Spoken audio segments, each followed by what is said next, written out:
Você já parou para pensar por que o país que criou Mario, Pokémon e o anime é também um dos lugares mais tristes do planeta?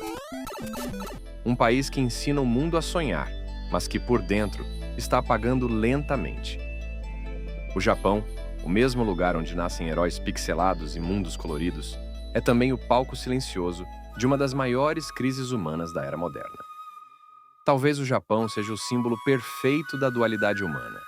Um país que construiu templos para a disciplina, mas esqueceu de zelar pela própria saúde. Um povo que transformou o trabalho em religião e o descanso em culpa. Nas telas, o Japão é perfeito. Ruas limpas, luzes de neon, tecnologia, disciplina. Mas essa harmonia tem um preço: o silêncio. Um silêncio que encobre solidão, excesso de trabalho e uma tristeza que não aparece nas selfies. Em Tóquio, há apartamentos tão pequenos que mal cabem duas pessoas. Mas há corações ainda menores, esmagados pela rotina e pelo peso de não falhar. O mesmo país que ensinou o mundo a buscar a perfeição nos mínimos detalhes, criou uma geração que não suporta mais errar. Os sorrisos educados, as respostas prontas, as regras sociais, tudo cuidadosamente programado para esconder a dor. Por trás de cada gesto cortês, há um grito abafado pedindo para ser ouvido. Nos jogos, quando você morre, basta reiniciar. Mas na vida real japonesa, muitos não têm essa chance. A cultura do gambaru, o dever de suportar tudo sem reclamar, criou uma geração inteira que vive em modo sobrevivência. Trabalhar até cair não é exagero. Karoshi, morte por exaustão, é um termo oficial no dicionário japonês. Pessoas literalmente morrem tentando cumprir o que o sistema chama de honra. Nas madrugadas de Tóquio, é comum ver pessoas dormindo nos bancos das estações, com a roupa amassada e a marmita fria nas mãos. Não é descuido, é rendição. Dormir em público é socialmente aceito porque mostra que você deu tudo de si. No Japão, até o descanso precisa de um propósito. Quando a pressão se torna insuportável, alguns escolhem desaparecer. Chamam de Jouhatsu, os evaporados. Homens e mulheres que abandonam tudo e somem sem deixar rastros. Fogem do trabalho, da família, da sociedade. Ninguém pergunta, ninguém procura. É o apagamento silencioso de uma alma que não suporta mais jogar. Existem empresas especializadas em ajudar pessoas a sumir. Entram à noite, empacotam a vida de alguém, apagam rastros digitais. E no dia seguinte, é como se aquela pessoa nunca tivesse existido. É o desaparecimento como forma de liberdade, ou talvez o último grito de quem já não aguenta mais ser visto.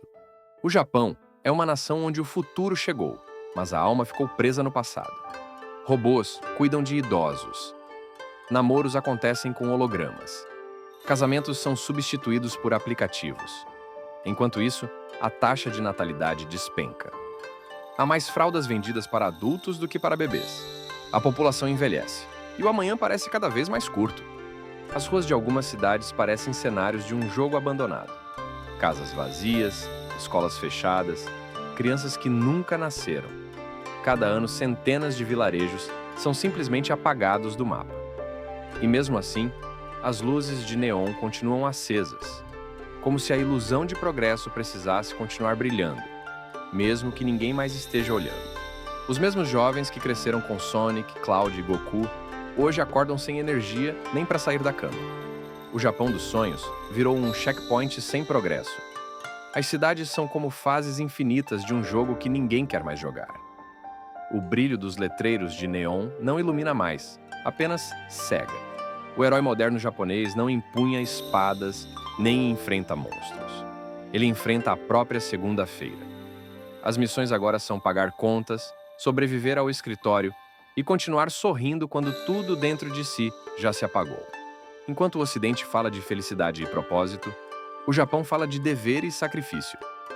Porque o Japão é o único lugar onde até a tristeza é estética. Um país que transformou a dor em arte, o silêncio em cultura e o sofrimento em disciplina. Mas até quando isso é virtude e quando vira maldição? A filosofia japonesa chama isso de wabi-sabi, a arte de aceitar a imperfeição, a transitoriedade e o vazio. Mas o vazio, quando abraçado demais, engole. A linha entre aceitar e desistir é tênue, e o Japão vive exatamente sobre ela. Nas escolas, crianças aprendem a pedir desculpas antes mesmo de aprender a se defender.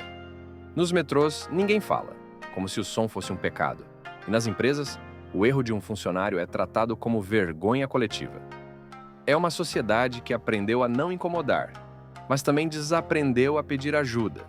É por isso que o Japão tem uma das maiores taxas de suicídio do mundo. Não por maldade, mas por cansaço. O cansaço de quem tentou ser perfeito por tempo demais. E no fim, quando não há mais espaço para falhar, a única saída parece ser desaparecer. Talvez o Japão seja apenas o espelho mais nítido da humanidade. Um povo tentando funcionar dentro de um sistema que já quebrou. Vivendo dias que se repetem como um jogo sem fim, acumulando pontos que ninguém mais contabiliza. E talvez a verdadeira vitória não seja continuar jogando, mas ter coragem de apertar pause e finalmente respirar.